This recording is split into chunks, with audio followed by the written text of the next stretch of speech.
What's up, guys? Jeremy Conn here. It is the Lowdown. It's all brought to you by Pick Dawgz. Appreciate you guys. Check out pickdawgz.com. Checking this thing out. And yeah, I do have a different situation. As I said, I'm away at a concert festival, so I'm going to get stuff recorded. Some of these are going to be shorter just because it's so pressed for time here. And there's like 50,000 people in an area that we're not used to having. But it should be cool. I'm looking forward tonight seeing Green Day and bunch of other bands. But click that like and subscribe button.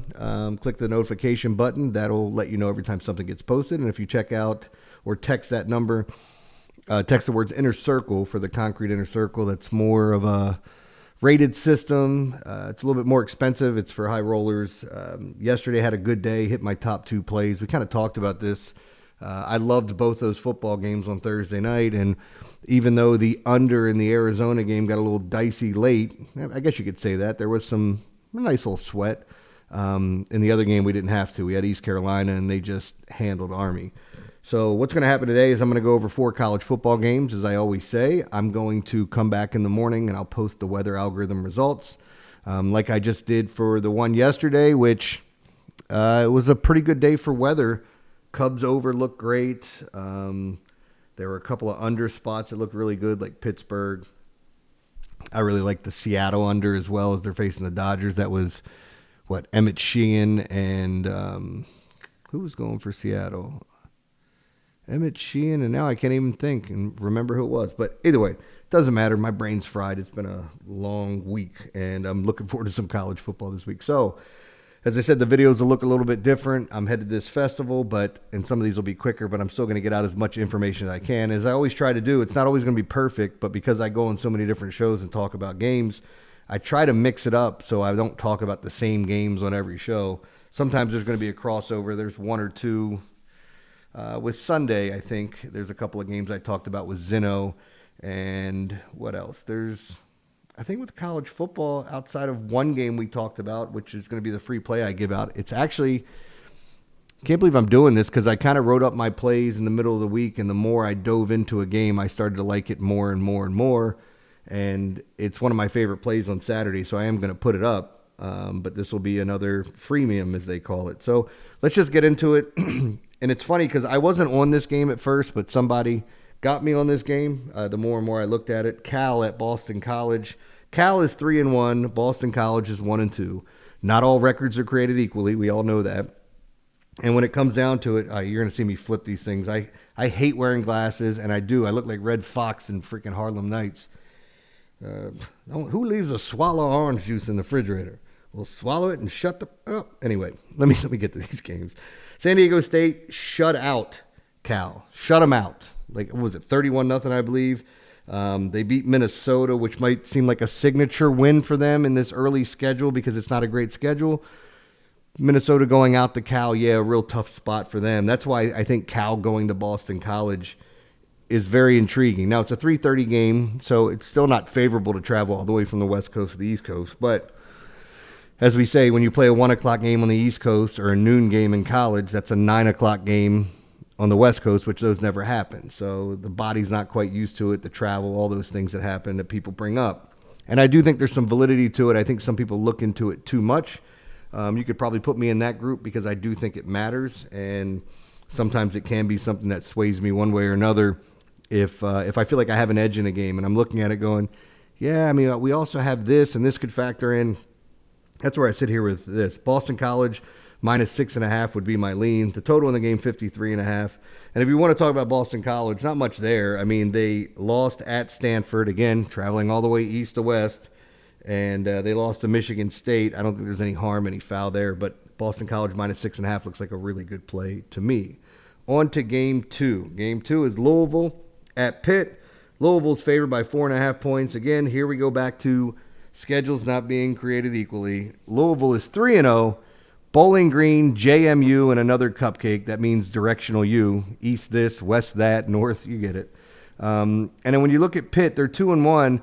They lost to West Virginia. Weird game as Reed went down early with an injury, and they took him out. And I think he's the heartbeat of their offense. Like, I like Eli Holstein. I think the guy can put up some pretty big numbers in games. He looked like trash without Desmond Reed against West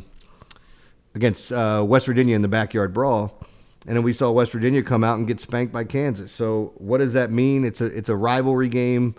And you know these two teams hate each other, going to see each other every year. They look forward to it.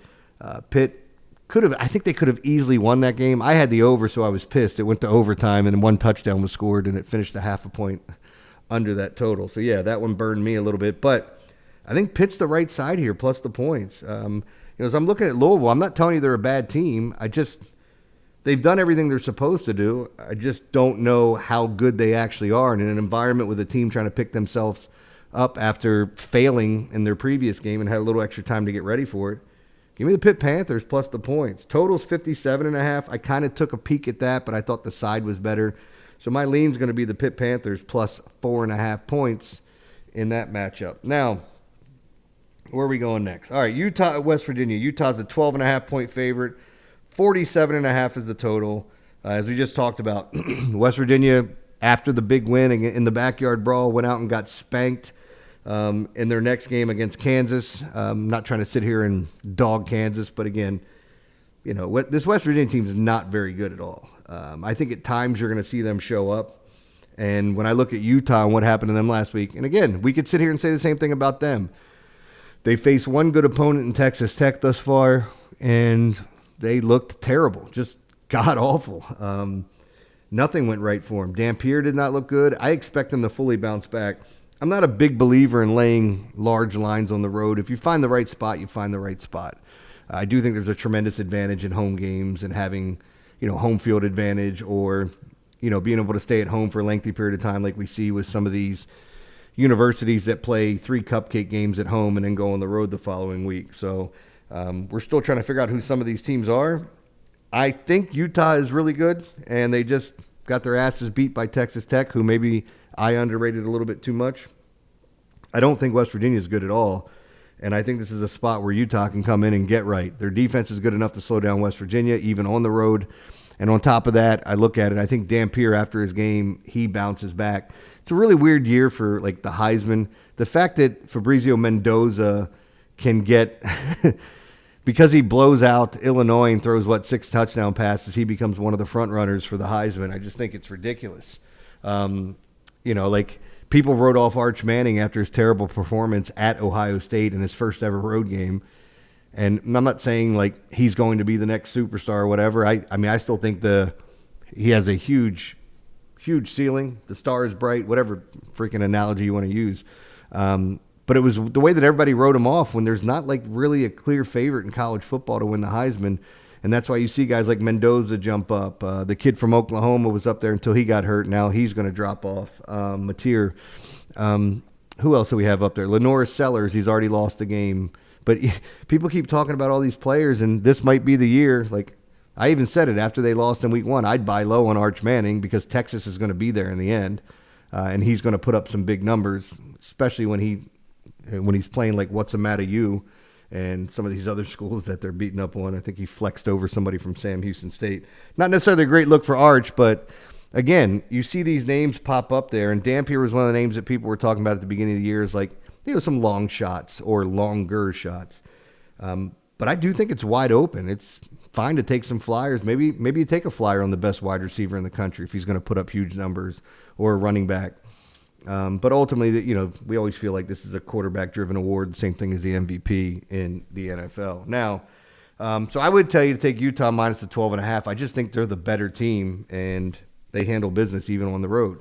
Let's get to my free play here. And as I talk about this all the time, I think maybe I didn't bring it up. Arizona State was my favorite play, one of my favorite plays of the whole weekend. I loved them in that spot on Friday night. I did like Virginia plus the points. I thought people were reading into Florida State a bit much for the win over Bama in week 1. Now, to be fair, Florida State did everything they're supposed to do and just kicked the absolute crap out of 2 ne'er-do-wells, if you want to do that, or cupcake teams, as I like to call them. This is another one of those spots where those 2 games stood out to me. I was all over the Cubs over on Friday. I don't even remember if I brought this up at the beginning. I'm so tired. And now I got a 12-hour day at a concert on my feet. It's going to be fun. But I'll be in my spaceship, so I'll be good. Maybe I won't feel any pain. That being said, let's get to this final game. Oregon is at Penn State. Penn State is minus 3.5. And the total Oh, I didn't write the total down. We'll get to the total in 1 second. Sorry. This is what happens when you're working on the fly. It's right here. 52.5 is the total. I should have written that down before I started the damn podcast. But, hey, this is what we do. So, looking at these teams, again, I would say the same thing about these teams, that we know a little bit more about them because of a lot of returning starters. They both have done everything they're supposed to do. If you want to look at who they've beaten, Oregon, Oak State, Northwestern, Oregon State. It looks like a much more, they're 4-0, so there's another team I left off there. It was probably a cupcake. But they're 4-0, Penn State 3-0. Penn State's beat Nova, FIU, and Nevada, and all three of those teams suck too. So here's what I would say, and anybody that, being a contrarian, you're always trying to take the opposite side of things, or at least looking at it and seeing why you think the other side can happen. I've said this numerous times. People don't have to agree with me. This is my thought processes on it, but everything's baked into the point spread. So if you get a team that's terrible against the run and this team's great against the run, it's already baked into the point spread along with all the other stuff. So I really trust the algorithms that the lines makers are using, especially early on in the season. And that's where I think a lot of people misread it and go by what just happened. Meaning, what's a perfect example? Let me go to the NFL. Who was it? Oh, well, like, for example, week 1, the Steelers beating the Jets. Because they won that game, people were talking about him in this great light. Did you see Aaron Rodgers, 4 touchdown passes? They played like total ass in week 1. And then they come back in week 2 and everybody's like, oh my God, they're going to destroy Seattle. Are you kidding me? Seattle didn't even score up. And it's like, really? Is that all we focus on, is offense and how the offense does? Because Seattle's defense has been, it's one of the best units in all of football. So I think sometimes we misread these things and look into things too much. Now, with this, the big misnomer, and the reason I bring up being contrarian and all these things, if you've been gambling for the past 10 years, you know the rule of thumb. You do not bet on Penn State in big games. They just do not show up against top 5 opponents, whether they're home, away. They always seem to lose those games. In fact, I think they only have 1 win. I'd have to go back and look at what the total record is, and maybe I should just know this offhand from doing it over the years. But got to be honest, doing Sports Talk Radio all these years, everything kind of runs together. So, yeah, this is one of those spots where it's like, hey, you should fade Penn State. And then you see the 3.5 and you're like, and I'm getting the hook on the road? Take Penn State. Penn State's my freemium today. It's one of my favorite plays on the college slate. I talked about it. East Carolina was one of my favorites on Thursday. Arizona State, one of my favorites of the whole weekend, not just of that day. So I think this is just a really, really good spot to attack where Penn State handles business at home finally. James Franklin gets it done. I feel like I've said this before. I probably have about Penn State. But this has to be it. This is the team. They're loaded. If they were ever going to make a run for a national championship, I know there were other years where they were loaded and it didn't work out. This would be the year. The way the schedule sets up, who you play, the advantages you're going to have, and frankly, just how talented they are. Give me Penn State minus the 3.5 as my free play for today.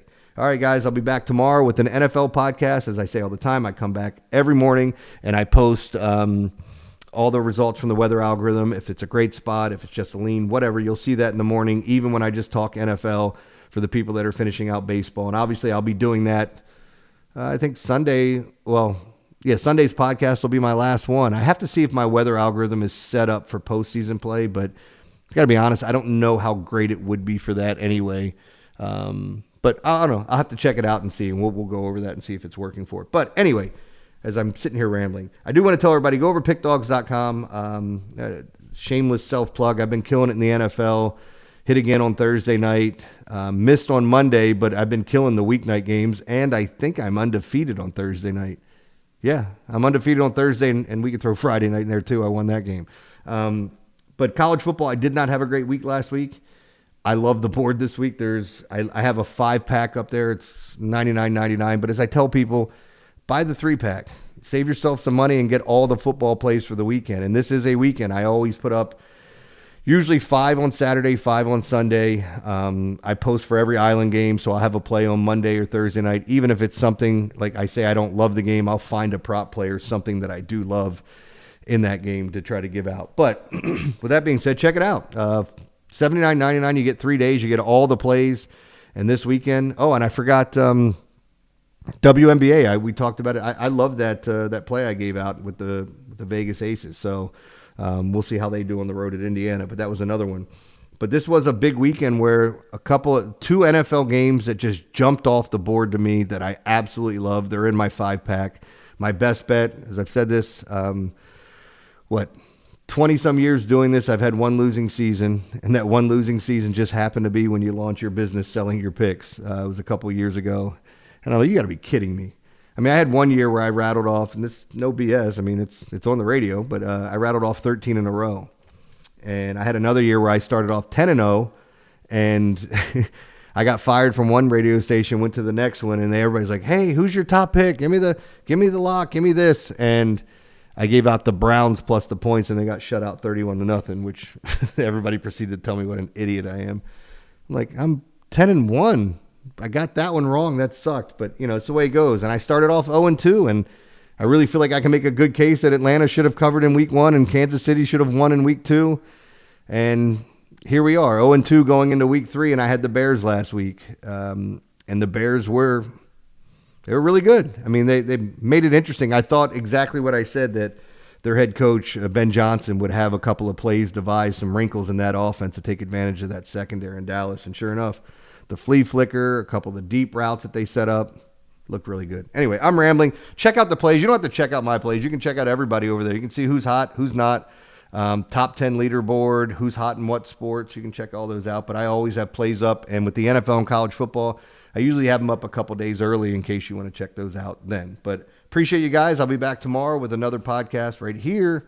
It's the Lowdown, brought to you by Pick Dawgz.